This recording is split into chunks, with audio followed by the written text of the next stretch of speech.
Salam pemirsa. Pada 11 November 2024, pihak Kremlin dengan tegas membantah adanya percakapan antara mantan Presiden AS Donald Trump dan Presiden Rusia Vladimir Putin terkait konflik di Ukraina. Kremlin menyatakan bahwa Putin tidak memiliki agenda khusus untuk berbicara dengan Trump.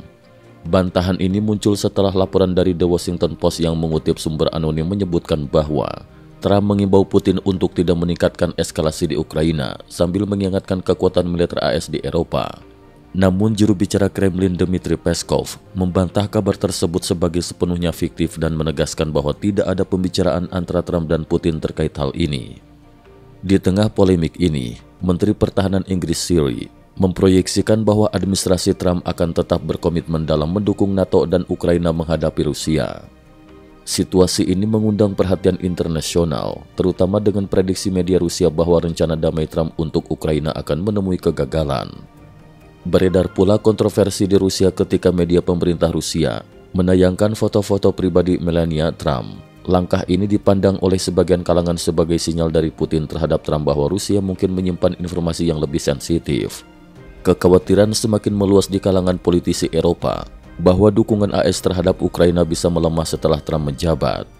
Beberapa pemimpin Eropa menyatakan bahwa mereka tidak bisa menggantikan peran AS, terutama dalam hal bantuan militer seperti jet tempur F-16 dan sistem rudal. Perdana Menteri Inggris, Keir Starmer, bertemu dengan Presiden Prancis, Emmanuel Macron pada 11 November 2024 untuk mendiskusikan dukungan terbaru kepada Ukraina. Kedua pemimpin tersebut menegaskan pentingnya mempertahankan perlawanan Ukraina demi keamanan seluruh Eropa. Di sisi lain, Polandia mempertimbangkan untuk membentuk aliansi baru yang mencakup Inggris, negara-negara Nordik dan Baltik.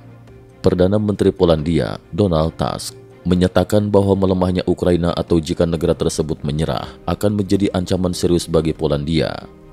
Pada 11 November 2024, Trump juga melakukan panggilan telepon dengan Presiden Polandia, Andrzej Duda, untuk menyampaikan selamat atas Hari Kemerdekaan Polandia dan mengundangnya bertemu sebelum pelantikannya.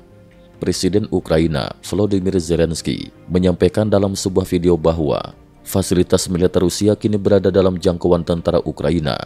Ia mengapresiasi kerja Badan Keamanan Ukraina dan pasukan operasi khusus yang mampu mendapatkan informasi strategis mengenai gudang senjata dan kompleks militer Rusia.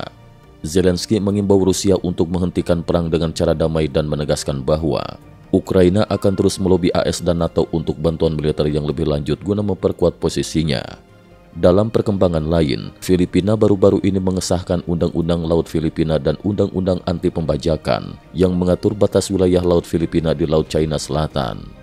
Keputusan ini mendapat dukungan penuh dari Prancis yang telah mengumumkan bantuan militer senilai 4,83 juta dolar AS kepada Filipina.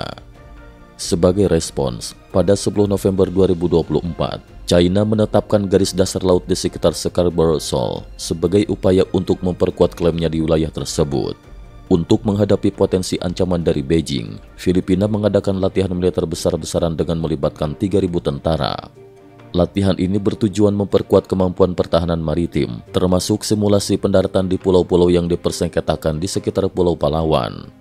Kepala Staf Angkatan Bersenjata Filipina, Jenderal Browner, menjelaskan bahwa latihan ini mencakup strategi pendaratan di pantai Pulau Sengketa dan penambahan peralatan militer untuk memperkuat pertahanan nasional. Situasi geopolitik semakin tegang dengan isu-isu yang melibatkan negara-negara besar seperti Rusia, AS, Inggris, dan negara-negara di Asia Tenggara. Keteguhan negara-negara Eropa terhadap Ukraina, serta langkah strategis Filipina dalam mempertahankan wilayahnya menjadi sorotan penting di tengah dinamika kekuatan global yang bergejolak. Cukup sekian dulu, terima kasih atas perhatiannya.